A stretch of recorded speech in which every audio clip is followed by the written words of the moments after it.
Dobrý den, jmenuji se Lukáš Janošík a jsem designér značky Relax. A v tomto dnešním videu bych vám chtěl ukázat, jak se vyměňují čočky u slunečních brýlí s výměnnými čočkami. Je to zvláštní, já jsem si to nikdy neuvědomil, ale na výstavách, na veletrzích, na prodejnách, tam, kde se s váma setkávám, se zákazníkama, tak jsem měl mnoho dotazů na to, prosím vás, ukažte mi, jak se to mění. Já se toho hrozně bojím, mám pocit, že si ty brýle zlomím.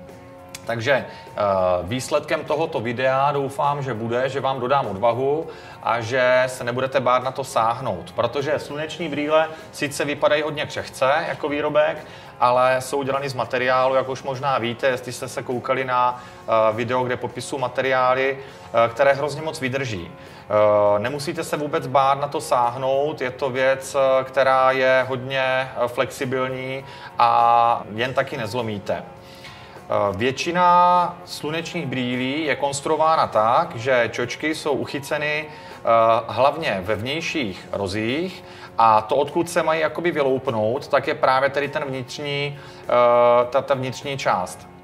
A já rád používám tady ten hmat, když to řeknu takhle, že si to takhle vezmu k sobě a jakoby je takhle v dlani nalomím nebo takhle trošku zlomím a ono to potom krásně vycvakne, dívejte, jak mi to pěkně zůstalo v ruce. Jo? Takže potom zase vrátím tu vnější část, ten roh, ono je to na té čočce i vidět, vsazovat čočku tady s tím zoubkem je mnohem těžší, než zacvaknout tam tady ten malinký zobáček. Toto je ten trik, není to vůbec o ničem jiným, jenom o tom se naučit, klidně si to vyzkoušejte, tady tenhle ten hmat. Někdy se může stát, že ta čočka nedrží tedy v té drážce, to znamená, že potom to vezmu a prostě to prstem takhle docvaknu a je to hotovo. A samozřejmě, protože je to ochytané, jak to nějakým způsobem chytáme a tak dál, tak potom nakonec je nejvhodnější to něčím vyleštit. My ke všem brýlím dodáváme zdarma mikrovláknový pytlík, který je udělaný přesně proto, aby se tím brýle daly leštit. To znamená, vyčistíte si to tak, abyste přesto krásně viděli, nebylo to šmouhatý. A můžete vesele jít dál. Teď vypadám hrozně divně, protože mám jednu čočku oranžovou a jednu čočku tmavou. Proč to tak je?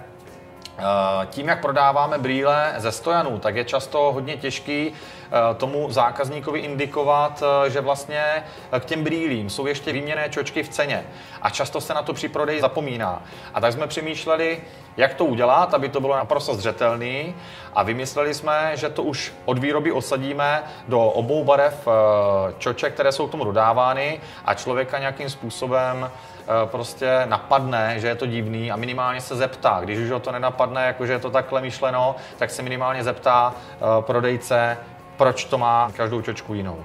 Jinak sluneční brýle s výměnnými čočkami vřele doporučuji, protože málo kdo si uvědomuje, že tím vlastně získáváte hodně multifunkční výrobek.